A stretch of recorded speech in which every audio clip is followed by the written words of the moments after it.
Hello everyone, welcome to my YouTube channel Debashis Eduzone. তোমরা অনেকে আছো এবছর খুব কম নাম্বার জন্য তোমাদের কিন্তু এমবিবিএস সিটটা হলো না। আবার অনেকে এমন আছো যে দুটো তিনটে ড্রপ হয়ে গিয়েছে, তোমাদের আর এনার্জি নেই, তোমরা চাইছো না যে আর নিট পরীক্ষায় বসতে, যে কোনো একটা কোর্সে অ্যাডমিশন নিয়ে নিতে চাইছো। আবার অনেকে এমন আছো যারা চাইছো যে আমি একটা পার্সিয়াল ড্রপ দেবো। পার্সিয়াল ড্রপ মানে যে কোনো একটা কোর্সে আমি অ্যাডমিশন তো নিয়ে নেবো, তার পাশাপাশি আবার আমি একটা নিটের জন্য আরেকবার ট্রাই করব। তো আজকের ভিডিওটা তাদের জন্য। আমি এখানে সমস্ত ডিটেলসে বলবো, শুধু তাই নয় এমবিবিএস ছাড়া কোন কোর্সটা নিলে তোমাদের বেস্ট হবে এবং তার জব ভ্যাকান্সি কেমন, কেরিয়ার অপরচুনিটি কেমন, সমস্ত কিছু ডিটেলসে বলবো। তো চলো ভিডিওটি শুরু করা যাক।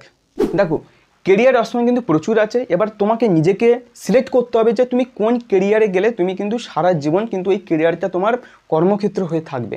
এবার তোমাকে নিজেকে সিলেক্ট করতে হবে যে এই কেরিয়ারে আমি সুইটেবল। ঠিক আছে, আমি যে কোর্সগুলো বলবো মোটামুটি সবই ভালো কোর্স এবং তুমি এখান থেকে ভালোই পরিমাণ ইনকাম করতে পারবে, তোমার কেরিয়ারও ভালো হবে। এবারে মোটামুটি তোমার বাড়ি গাড়ি তোমার পরিবার চলে যাবে। আর নিজেকে সিলেক্ট করতে হবে যে কোন কোর্স নিলে তোমাকে সারা জীবন কিন্তু এইটা নিয়ে কিন্তু চলতে হবে। ঠিক আছে, আর হ্যাঁ একটা কথা বলে রাখি, যারা এমবিবিএস যারা হয়নি, ভাবছো যে আমার তাও ইচ্ছে আমরা এমবিএস করবো, হ্যাঁ তুমি অ্যাবোর্ড থেকে করতে পারো, প্রাইভেট কলেজ থেকে করতে পারো। প্রাইভেট কলেজ থেকে একটা হিউজ অ্যামাউন্টের টাকা লাগে, মিনিমাম 70 থেকে 80 লাখ টাকা লাগে একটা কোর্সে খরচ। এবং শুধু তাই নয়, এমবিবিএস অ্যাবোর্ড থেকে যদি তুমি করো, অর্থাৎ বাইরের দেশ থেকে যদি করে আসো, এখানে এসে কিন্তু নেক্সট বলে একটা এক্সাম, সেই এক্সামটা ক্লিয়ার করে তারপর তুমি লাইসেন্স পাবে, এটা কিন্তু মনে রেখো। নেক্সট 2021 থেকে সম্ভবত এটা স্টার্ট করে দিয়েছে। নিট পিজি আর নয়, নিট পিজি যারা আগের ব্যাচ, অর্থাৎ 2021-এর আগের ব্যাচ যারা, তারা ওই নিট পিজি দেবে। কিন্তু 2021-এর পর থেকে যে সমস্ত এমবিবিএসে করছে তারা সবার ক্ষেত্রে কিন্তু নেক্সট হয়ে গিয়েছে। বোর্ড থেকে যারা এমবিবিএস কোর্স করে আসবে তারা কিন্তু ইন্ডিয়াতে এসে এই নেক্সট এক্সাম দিতে হবে, দেওয়ার পর কিন্তু তারপর তারা লাইসেন্স পাবে। তো চলো আমি যে কোর্সগুলো বলছি, প্রথমে দেখো মেডিকেলে তোমার যেটা রয়েছে BDS, bachelor of dental surgery. MCC যে কাউন্সিলিংটা করায় এমবিবিএস আর বিডিএস, এই দুটো কোর্সের উপর করায়। প্রথম কথা, তুমি যদি এমবিবিএস না পাও তাহলে তোমার বিডিএসটা থাকবে। বিডিএস কোর্সটা অবভিয়াসলি ভালো, তুমি এখানে মোটামুটি 5 বছর কোর্স ডিউরেশন, 4 বছর তোমার ক্লাস হয়, 1 বছর ইন্টার্নশিপ। কেরিয়ারের অপশানে দেখো ডেন্টিস্ট আছে, তোমার ডেন্টাল সার্জন, অর্থোডন্টিস্ট, এই সমস্ত কিছু তোমার কেরিয়ার অপশান রয়েছে। শুধু তাই না, তুমি যদি মনে করো বিডিএস করে আমি ডেন্টিস্ট হয়ে যদি থাকতে ভালো ইনকাম এবং তোমার নামের আগে অবশ্যই ডক্টর বসবে এবং তুমি ভালো ইনকাম করতে পারবে।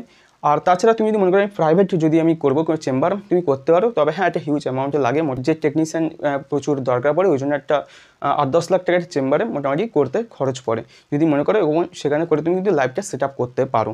ঠিক আছে, তারপরে দেখো বিবিএসসি অ্যান্ড এইচ, অর্থাৎ আমার ভেটেরিনারি সায়েন্স রয়েছে আর তোমার রয়েছে অ্যানিম্যাল হাজব্যান্ডারি। ঠিক আছে, এবং এগুলো সবই কিন্তু ব্যাচেলার কোর্স, এগুলো সবই কিন্তু ব্যাচেলার কোর্স আমি বলছি। এটা কি, এটাও মোটামুটি 4.5 বছর মতো তোমার কোর্স রয়েছে, 1 বছর ইন্টার্নশিপ, টোটাল 5.5 বছর তোমার লাগবে এই কোর্সটা কমপ্লিট করতে। এখানে তুমি কী করতে পারবে, তুমি ভেটেরিনারি ডক্টর হতে পারো, অ্যানিম্যাল কেয়ার স্পেশালাইজড হতে পারো, এবং সেম এখানেও তুমি কিন্তু প্রাইভেট করতে পারো। দেখো আজকের জায়গায় দাঁড়িয়ে সেন্ট্রাল গভর্নমেন্ট প্রচুর, তোমরা জানো না, রুরাল এরিয়াতে তাদের হাঁস মুরগি গরু ছাগল এই সমস্ত পালন করার জন্য সেন্ট্রাল গভর্নমেন্টের প্রচুর প্রজেক্ট চলে। শুধু তাই নয়, তুমি যদি সিটিতে যাও, তুমি শুধু শহরে যাও, এমন কোনো ঘর নেই তাদের বাড়িতে কুকুর আর বিড়াল নেই। তাদের জন্য প্রাইভেটের ভেটেরিনারি ডক্টরের বিশাল একটা ডিমান্ড আছে এবং ভালোই একটা ইনকাম করে তারা, এবং সরকারিও জব এখানে ভ্যাকান্সিও খুব ভালো।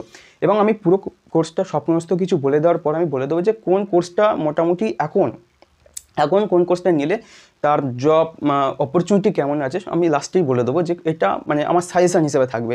আর তোমার উপর ডিপেন্ড করো তুমি কোন কোর্সটা নিলে তুমি সারা জীবন চলতে পারবে। ঠিক আছে, দেখো এই হলো তোমার ভেটেরিনারি, যারা হচ্ছে গিয়ে ভেটেরিনারি ডক্টর হতে পারবে, অ্যানিম্যাল কেয়ার স্পেশালিস্ট হতে পারবে।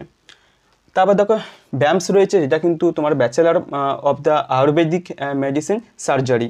এখানেও তুমি 5.5 বছর কোর্স ডিউরেশন রয়েছে, তুমি আয়ুর্বেদিক ডক্টর হতে পারো, আয়ুর্বেদিক ফার্মাসিস্ট হতে পারো, এটাও ভালো, এখানেও গভর্নমেন্টের জব হয়। এখানেও তুমি আয়ুর্বেদের ডক্টর হতে পারো, তোমার নাম আগে ডাক্তার বসবে, তুমি আয়ুর্বেদে হচ্ছে কি ফার্মাসিস্ট হতে পারো, ফার্মাসিস্টে তুমি কিন্তু হিসেবে কাজ করতে পারো।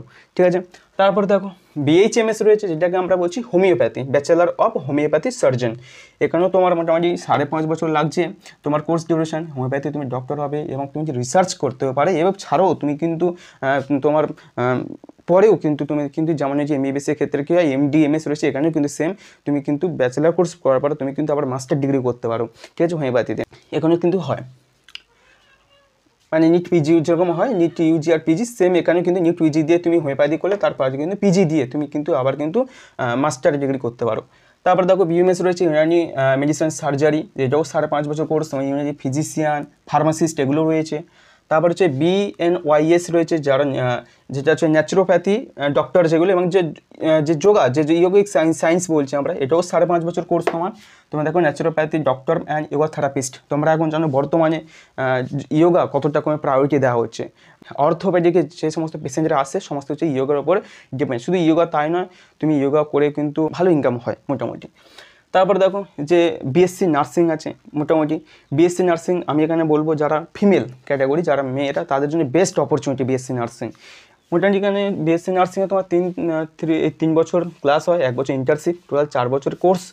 কী হতে পারবে এখান থেকে? তুমি রেজিস্টার্ড নার্স হতে পারো, হসপিটাল ম্যানেজমেন্ট হতে পারো, এবং কি টিচিং যদি মনে করো যে আমি পড়াবো তো টিচিংও করতে পারো। এবং এখানেও কিন্তু ভালো, মেয়েদের ক্ষেত্রে বলছি ভালো, কিন্তু এটা বেস্ট অপরচুনিটি এটা বিএসসি নার্সিং, ঠিক আছে। তারপরে দেখো বিপিটি রয়েছে যেটা ফিজিওথেরাপি, ব্যাচেলর অফ ফিজিওথেরাপিস্ট, এটাও টোটাল তোমার 4.5 বছর কোর্স রয়েছে। তুমি হসপিটালে ফিজিওথেরাপি করাতে পারো, তোমার স্পোর্টস যে খেলাধুলাতে তুমি কিন্তু ফিজিওথেরাপি হিসেবে থাকতে পারো। তারপরে দেখো এখানে রয়েছে তোমার বিএমএলটি রয়েছে, ব্যাচেলর অফ তোমার মেডিকেল যে ল্যাবরেটরি যে টেকনিশিয়ান রয়েছে, এখানে 3-4 বছর কোর্স রয়েছে।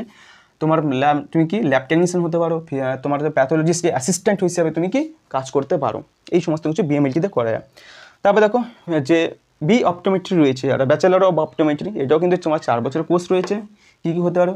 অপটোমেট্রিস্ট হতে পারো, তোমার ভিশন কনসালটেন্ট হতে পারো, হ্যাঁ। তো এই সমস্ত ক্যারিয়ার অপশান রয়েছে। তা এছাড়াও তোমার ব্যাচেলার কোর্সের যে অপটোমেট্রি ছাড়াও তুমি অডিওলজি, রেডিওগ্রাফি, তোমার হচ্ছে অ্যানাস্থেসিয়া, এই সমস্ত কিছু কিন্তু কোর্স রয়েছে, তুমি করলে করতে পারো। এবং এই পুরোটা এই যে পুরোটা যে বিপিটি বিএমএলটি এগুলো বলছি, এগুলো কিন্তু তোমার সবই ব্যাচেলার কোর্স, এবং এটা তুমি জেনপাস যে ইউজি একটা এক্সাম হয় সেখান থেকে দিয়ে কিন্তু এটা করা যায়, এবং সমস্ত কিছু ব্যাচেলার কোর্স এটা। আচ্ছা, এই যে বলছি এই যে বিএমএস, বিএইচএমএস, বিএমএস, বিঅনার্স, এগুলো কিন্তু তোমার আয়ুষ বলে একটা আয়ুষ বাই AACCC, আমি এটা নিয়ে পুরো ভিডিও বানিয়ে রেখেছি, সেখানে গিয়ে কিন্তু তুমি এই কাউন্সেলিং বসে কিন্তু এগুলো কিন্তু করা যায়, ঠিক আছে। বিজেস তো এমসিসি কাউন্সেলিং করা, এই হলো পুরোপুরি কোর্স। এবারে এর মধ্যে যদি বলো যে আমার সাজেশান, দেখো আমার সাজেশন অনুযায়ী বিডিএস ভালো, সবই ভালো, কিন্তু আমার সাজেশন বলো আমি বলবো ভেটেরিনারিটা। কারণ সেন্ট্রাল গভর্নমেন্টের যে প্রজেক্ট তাদের যে আনছে প্রতি বছর তোমরা দেখতে পাচ্ছ, কিন্তু রিকোয়ারমেন্টের দারুণ, এমন কোনো ডিস্ট্রিক্ট নেই তার যে পশুদের তাদের হসপিটাল নেই। তো সমস্ত ডিস্ট্রিক্টে তার হসপিটাল বানানো হচ্ছে, এবং এর জব ভ্যাকান্সিও খুব ভালো। তো আমার মতে ভেটেরিনারি একটা বেস্ট অপশান, কারণ ভেটেরিনারি তোমার জব ভ্যাকেন্সি খুব ভালো। বিডিএসও ভালো, কিন্তু বিডিএস কি অ্যাকচুয়ালি জব ভ্যাকেন্সি তেমন একটা নেই মার্কেটে। এখানে করতে গেলে প্রাইভেটে করতে হবে, এবং প্রাইভেট করতে গেলে মোটামুটি 10 থেকে 15 লাখ টাকা মতো লাগে তোমার এই সমস্ত জিনিসপত্র কিনতে। ওই জন্য যাদের টাকা আছে তারাও এটা করতে পারো বিডিএসটা, কিন্তু তোমার ভেটেরিনারিটা ভালো আমার মতে, ঠিক আছে। এছাড়াও এগুলো রয়েছে, তোমাদের ইচ্ছা, তোমরা যে কোনো একটা কোর্স চয়েস করতে পারো। এরপরে যদি দেখো প্যারামেডিক্যাল কোর্স রয়েছে, এটা কিন্তু ডিপ্লোমা কোর্স। এই প্যারামেডিক্যাল কোর্সেও আমি একটা আলাদা ভিডিও বানিয়ে রেখেছি, যেখানে SMFWBEE যে state medical faculty of West Bengal exam entrance, হ্যাঁ, এরকম একটা তোমার এক্সাম হয়ে থাকে প্যারামেডিক্যাল কোর্স। এটা কিন্তু ডিপ্লোমা কোর্স, স্টেটে হয়, এটা স্টেটে হয়। এই ডিপ্লোমা কোর্সেও তুমি করে মোটামুটি যদি মনে করো যে আমার খুব তাড়াতাড়ি এমার্জেন্সি চাকরি দরকার, এটা করে কিন্তু খুব তাড়াতাড়ি ছেলেমেয়েরা তারা কিন্তু জব করে, হ্যাঁ, যেমন হসপিটালে হোক, ল্যাবরেটরি হসপিটালে ল্যাব হোক, প্রাইভেটে হসপিটালে ল্যাবে, তারা কিন্তু এই সমস্ত কিছু কাজগুলো করে থাকে, এবং মাইনেও মোটামুটি 20-25-এর মধ্যেও থাকে, ঠিক আছে। দেখো, এবং সরকারি পেলে তার কথা নেই, সরকারিও যথেষ্ট অ্যামাউন্ট দেয়। দেখো এখানে ডিএমএলডি রয়েছে তোমার, এই যে বললাম যেটা ব্যাচেলর অফ মেডিকেল ল্যাবরেটরি, এখানে কিন্তু তোমার ডিপ্লোমা কোর্স, এটা মোটামুটি 2 বছর তোমার থিওরি হয়, 6 মাস মতো ইন্টার্নশিপ, 2 বছর 6 মাস মতো সময় লাগে এই কোর্সটা কমপ্লিট করতে, প্যারামেডিক্যাল কোর্স। কোনো তোমার diploma in medical laboratory technician যারা রয়েছে, তারপরে ডিআরজি রেডিওগ্রাফি রয়েছে, তারপরে এই যে ফিজিওথেরাপি রয়েছে, অপটোমেট্রি রয়েছে, ডায়ালাইসিস টেকনিশিয়ান রয়েছে, তারপরে তোমার ডায়াবেটিস যে ক্রিটিক্যাল কেয়ার টেকনিশিয়ান রয়েছে, diploma in critical care technician রয়েছে, তারপরে হচ্ছে DOTT রয়েছে তোমার, diploma in operation theatre technician, diploma in diabetes care technician, ECG রয়েছে। এতগুলো কোর্স তুমি করতে হবে। এছাড়াও অনেক কোর্স রয়েছে, কিন্তু যেগুলো ভালো সেগুলো আমি লিখে রেখেছি। এছাড়াও তুমি কিন্তু ফার্মাসি এক্সামটা দিতে পারো। ফার্মাসি এক্সামটা একটা প্রফেশনাল একটা ডিগ্রি ভাই, এখানে করে কিন্তু প্রচুর যারা ফার্মাসিস্ট রয়েছে ব্যাপক একটা অ্যামাউন্টে কিন্তু এরা ইনকাম করে থাকে। তোমরা দেখেছো মেডিসিনের দোকানে কিন্তু ব্যাপক ভিড় হয় এবং প্রচুর এখানে মার্জিন, বিশাল একটা মার্জিন কিন্তু ইনকাম করে থাকে ওরা। তো ফার্মাসিস্ট একটা প্রফেশনাল ডিগ্রি পাই। তো এই হলো টোটাল তোমার মোটামুটি মেডিকেলের যে দিকগুলো রয়েছে আমি বলে দিয়েছি। সেগুলোর মধ্যে কিন্তু আমার যদি দিক বলো তো আমি বলবো যে তুমি ভেটেরিনারি নাও, কারণ ভেটেরিনারিতে জব ভ্যাকেন্সি খুবই ভালো, জব ভ্যাকেন্সি খুব ভালো এখানে। ঠিক আছে, central government project rural area থেকে শুরু করে সিটিতে সব জায়গায় কিন্তু ভেটেরিনারি খুব ডিমান্ডেড। এখানে তুমি সরকারি জব তো পেতে পারো এবং সরকারি জব পেয়ে যায়, প্রচুর ভ্যাকেন্সি থাকে।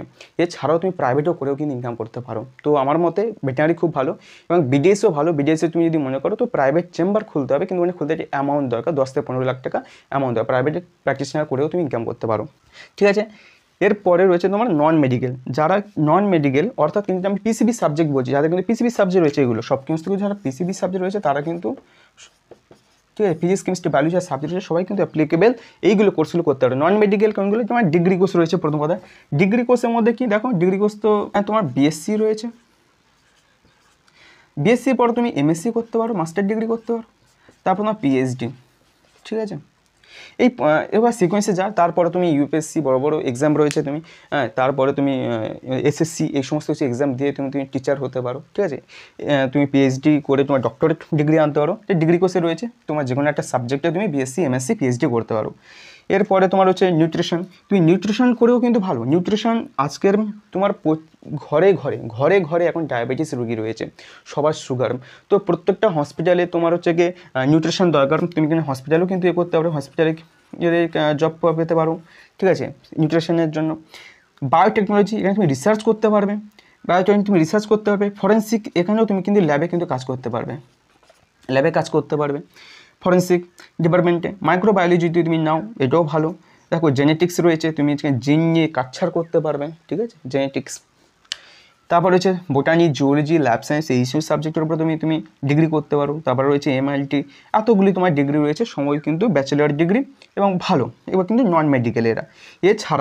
এছাড়াও তোমার যদি মনে হয় যে এগুলো যা কিছু বললাম সব কিন্তু পিসিবি সাবজেক্টের উপরে বেস করে, ফিজিক্স, কেমিস্ট্রি, বায়োলজি, এই যেটা রয়েছে তুমি যদি মনে করো ইঞ্জিনিয়ারিং দেবে, কিন্তু এটা কিন্তু তোমার ফিজিক্স, কেমিস্ট্রি আর ম্যাথের সাবজেক্টের উপরে বেস করে। এখানে তুমি কি আইটি করতে পারো, সবার স্বপ্ন জি মেন আর জি অ্যাডভান্স ক্লিয়ার করে তার আইটি চান্স পায়। এছাড়াও স্টেটেও একটা এক্সাম হয়, সেটা হচ্ছে WGE বলে, সেখানেও কিন্তু তুমি অ্যাপ্লাই করে তুমি বিটেক, তারপরে এমটেক, এই সমস্ত কিছু করতে পারো। এটা পুরোপুরি ইঞ্জিনিয়ারিং কোর্স। ঠিক আছে, এমসিবি সাবজেক্টের উপর টোটাল কোর্স সম্পর্কে আমি সব কিছু বলে দিয়েছি। এরপরেও তোমাদের যদি কোনো কোর্স সম্পর্কে ডিটেলসে জানার ইচ্ছে থাকে তাহলে আমাকে অবশ্যই কমেন্ট বক্সে জানাবে, আমি সেই কোর্স সম্পর্কে ডিটেলসে একটা ভিডিও বানিয়ে দেবো। এছাড়া যদি আমি মিস্টেক করি তো প্লিজ আমাকে কমেন্টে জানিও, আমি অবশ্যই তার উত্তর দেওয়ার চেষ্টা করব। এবং প্লিজ সবাই সাবস্ক্রাইব করে দিও। Thank you so much.